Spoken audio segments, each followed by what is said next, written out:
Seja muito bem-vindo, eu sou Luciano S. e esse é o canal Casos Sobrenaturais Reais. Não deixe de fazer a sua inscrição e ativar o sininho para não perder os próximos vídeos e escreva nos comentários de que cidade você está nos assistindo. Desde já, o nosso muito obrigado.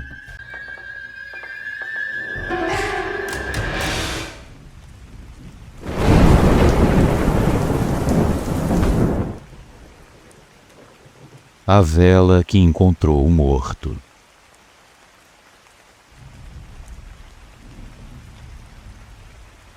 Boa noite, Luciano.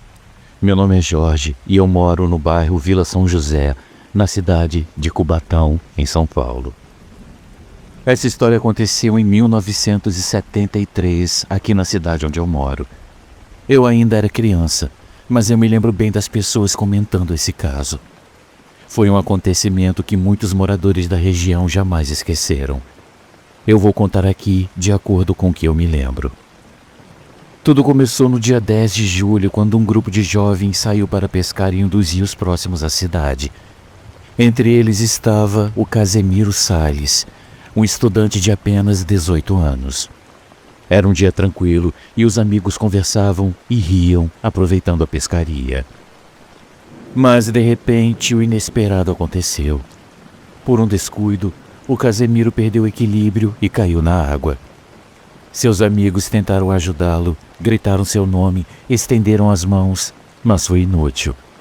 O jovem desapareceu rapidamente sob as águas escuras e profundas do rio. Desesperados, os amigos voltaram à cidade para pedir ajuda. Os bombeiros foram chamados e iniciaram uma busca intensa. Vasculharam o rio por 24 horas seguidas, mergulharam repetidamente, mas não encontraram nenhum sinal do rapaz. No dia seguinte, diante da falta de resultados, as buscas foram encerradas. Segundo os especialistas, a correnteza provavelmente havia levado o corpo para longe, tornando impossível localizá-lo. A família de Casemiro, no entanto, não estava disposta a desistir. Foi então que um parente lembrou de uma antiga lenda que circulava entre os moradores ribeirinhos. A lenda dizia que se os padrinhos de um afogado acendessem uma vela e a colocassem para flutuar sobre o rio, a chama indicaria o local exato onde o corpo estava. No começo, muitos duvidaram. Parecia apenas mais uma superstição, algo que os antigos contavam, mas que ninguém levava realmente a sério. Mas, sem mais alternativas, resolveram tentar. No dia 12 de julho, os padrinhos do Casemiro, José e Odete, foram até o rio. Com um pequeno barco, seguiram até o ponto onde o afilhado havia desaparecido. Lá fizeram uma oração, acenderam uma vela e a colocaram dentro de uma pequena caixa que foi deixada à deriva sobre a água. Todos ficaram observando em silêncio. A correnteza levou a vela lentamente rio abaixo. Os olhos da família e dos amigos estavam fixos na pequena chama que guiava pela superfície escura. Após cerca de meia hora, uma coisa muito estranha aconteceu. A vela parou e não se moveu mais, apesar da correnteza. Era como se uma força invisível a mantivesse exatamente naquele ponto.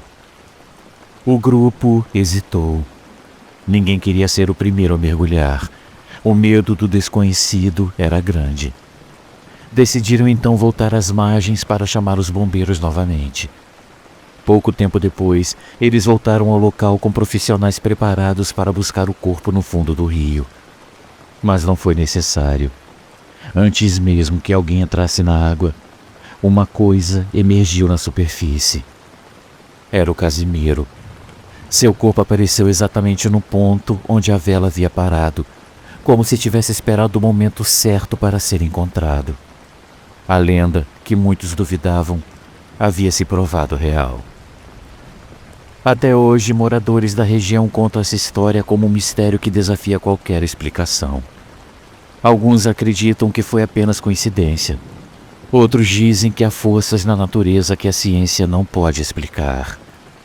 Seja como for, depois daquela noite ninguém mais olhou para aquele rio da mesma maneira. Um grande abraço a todos do canal e uma ótima noite.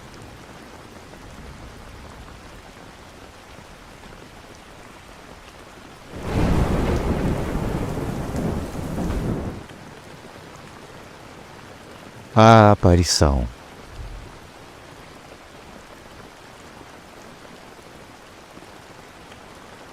Bom dia, boa tarde, boa noite a todos.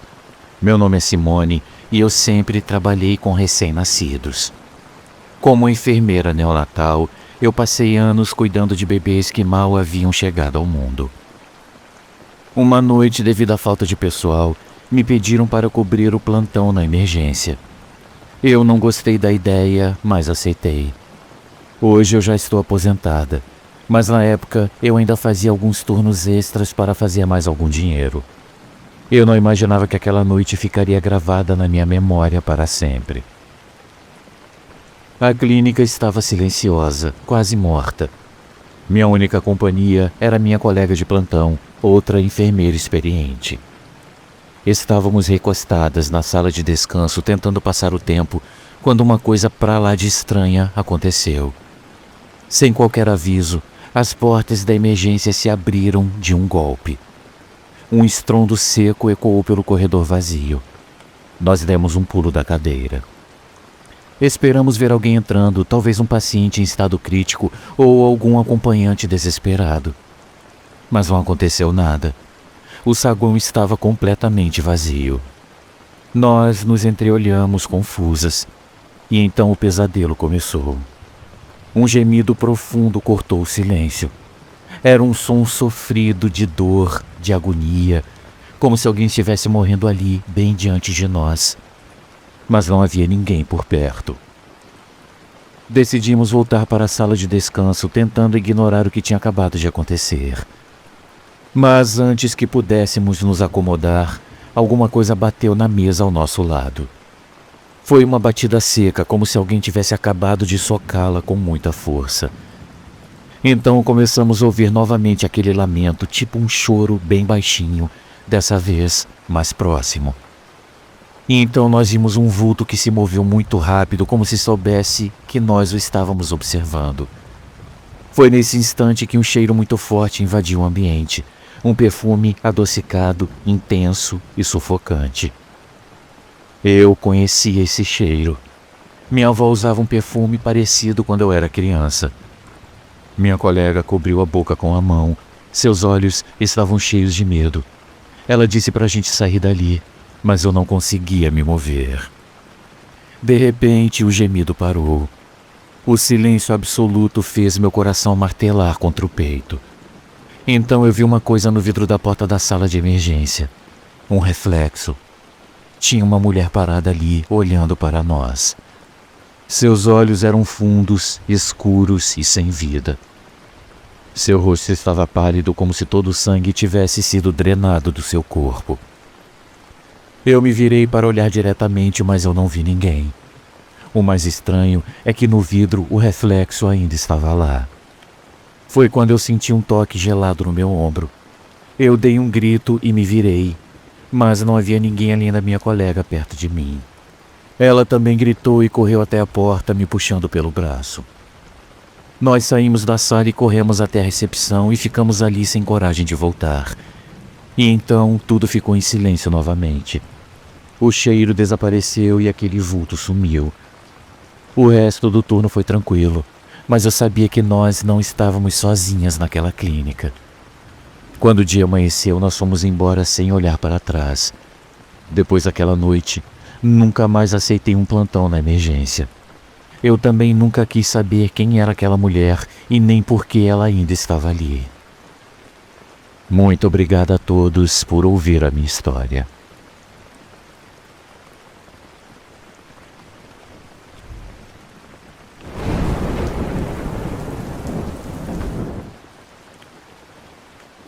Um último aviso.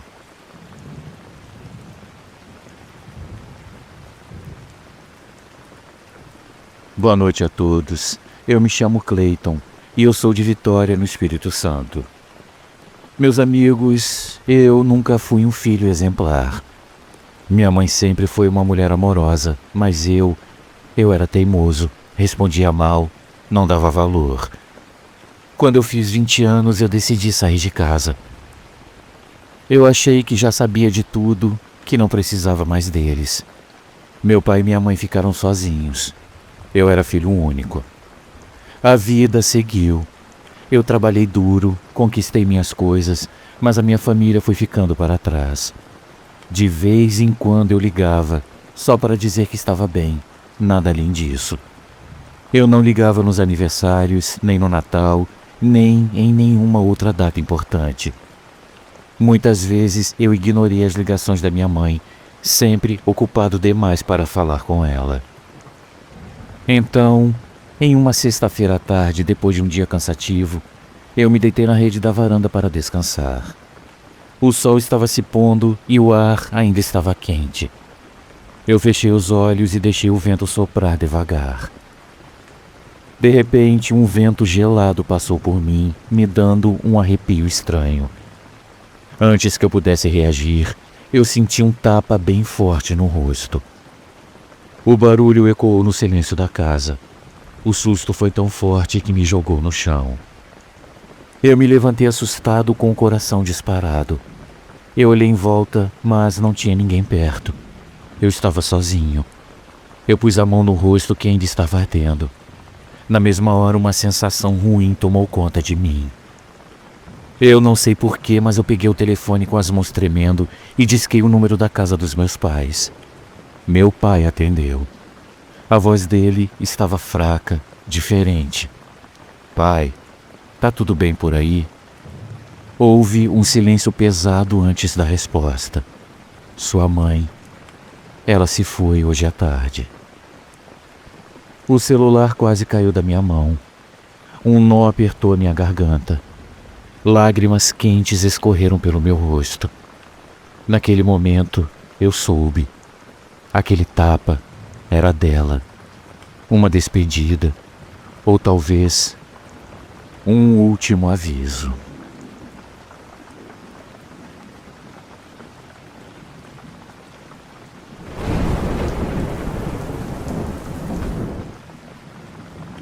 Eu participei de um exorcismo.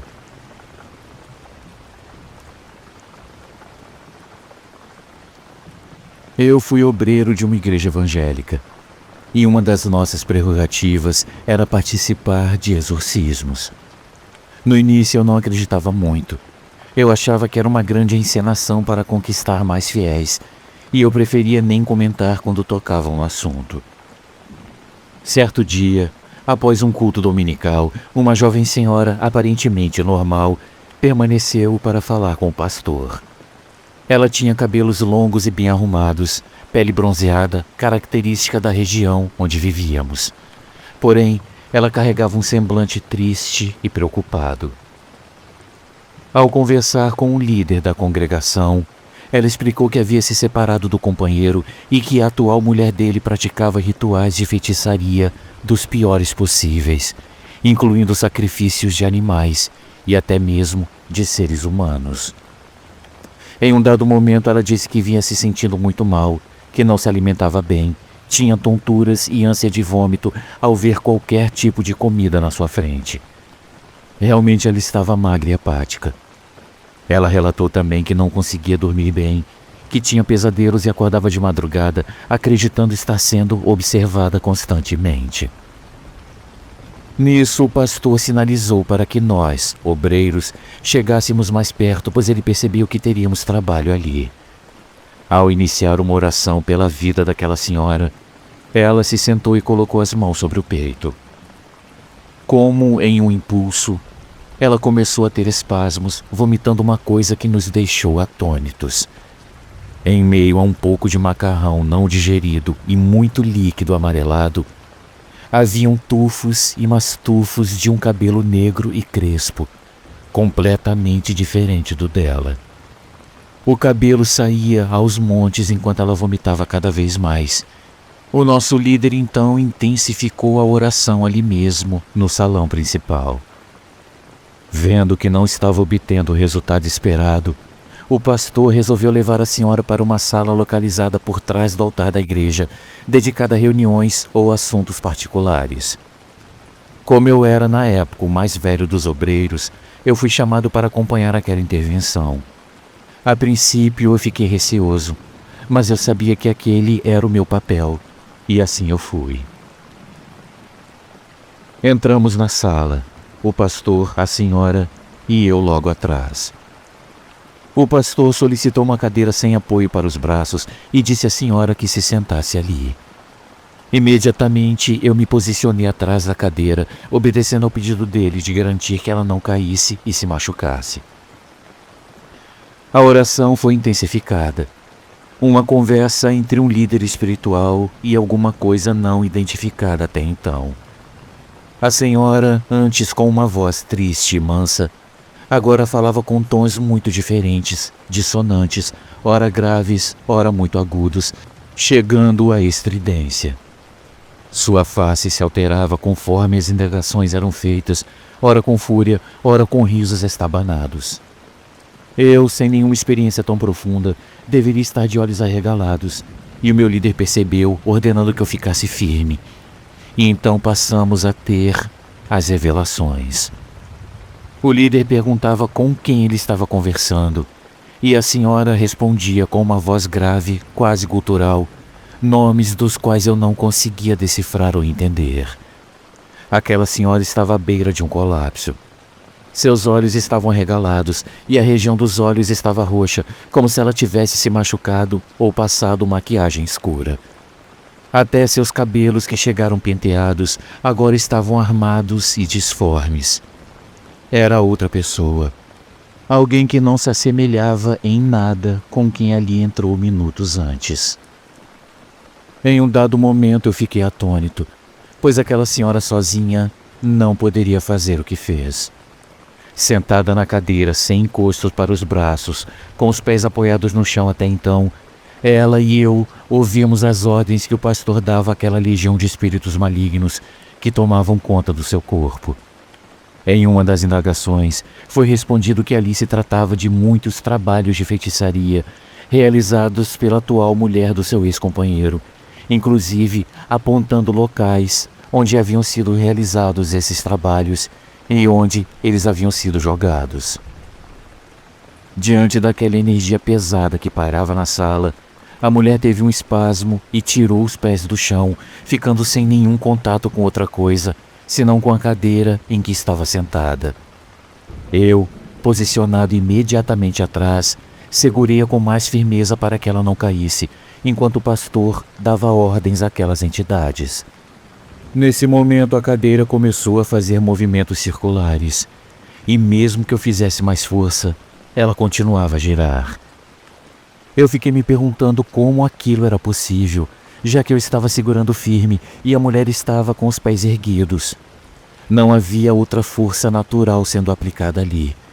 Aquilo de fato era algo inexplicável, sobrenatural, que transcende a nossa compreensão. Enquanto eu estava paralisado com aquilo, o líder, em sua experiência, mandou que eu segurasse ainda mais firme. Ele intensificou a oração, segurando a Bíblia em uma das mãos e azeite ungido na outra. A mulher estava tendo espasmos ainda maiores, e a sua voz alternava do grave ao agudo com uma velocidade impressionante. Nesse momento, ao jogar azeite sobre sua cabeça e tratar com autoridade aquelas entidades, uma energia diferente tomou conta do lugar.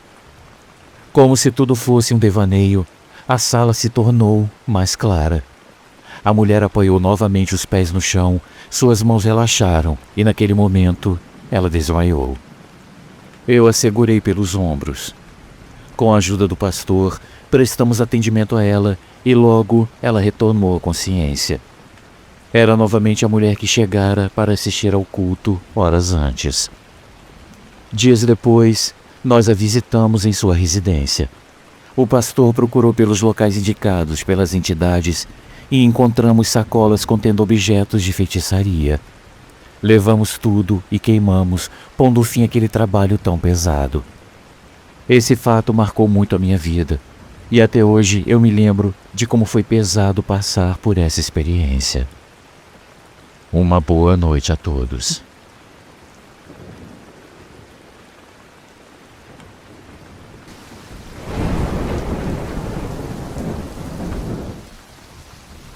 Amigos, uma pequena pausa no nosso vídeo, apenas para lembrar que o nosso canal é um canal independente e que para continuar existindo nós precisamos muito do seu apoio.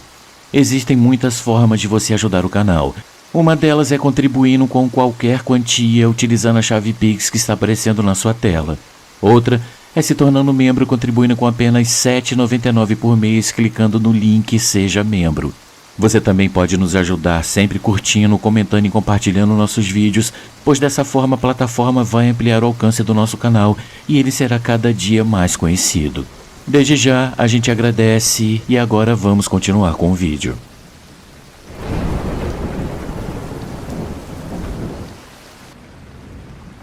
Minha amiga fantasma.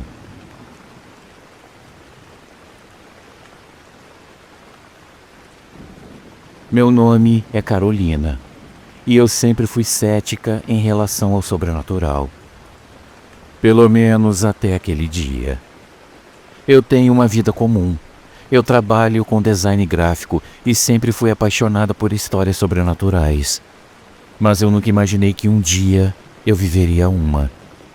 No auge do Facebook, era comum adicionar pessoas aleatórias de todo o mundo, trocar experiências e às vezes até criar laços de amizade.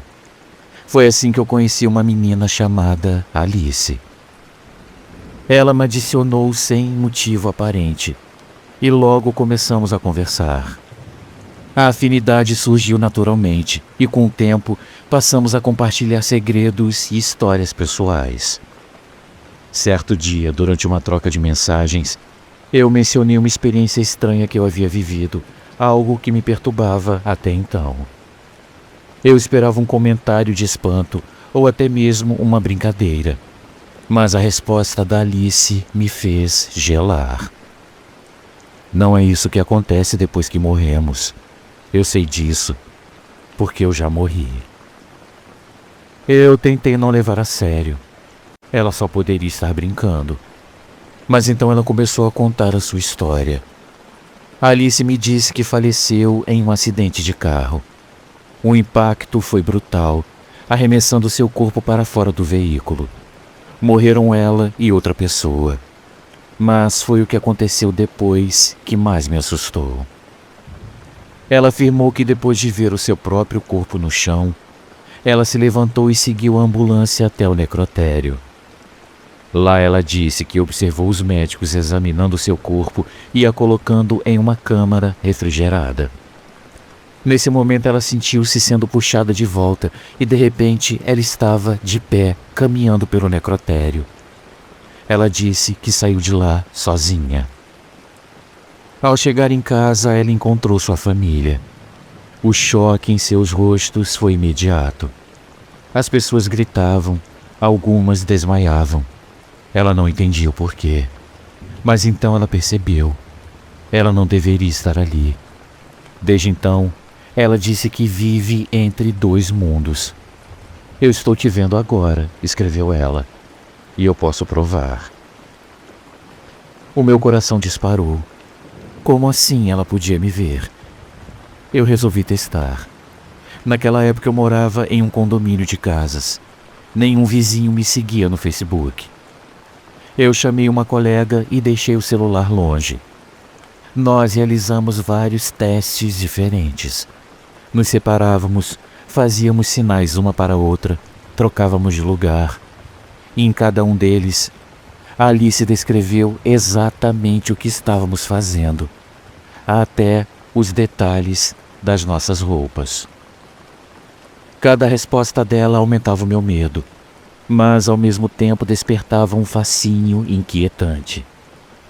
A precisão com que ela descrevia cada detalhe, cada movimento, cada mínima troca de posição entre mim e a minha colega era impossível de ignorar.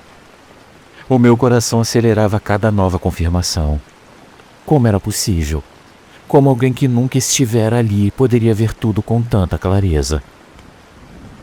Dias depois eu perdi a minha conta do Facebook e eu nunca mais tive contato com Alice. Eu tentei procurá-la, mas era como se ela nunca tivesse existido. Apenas uma lembrança perturbadora ficou. Até hoje essa história me assombra, mas ao mesmo tempo me traz um estranho consolo. Se Alice falava a verdade, então talvez os que partiram nunca estejam realmente longe. Talvez eles estejam aqui, ao nosso lado, observando em silêncio, tentando nos confortar de formas que não compreendemos. Talvez nunca tenhamos realmente dito adeus.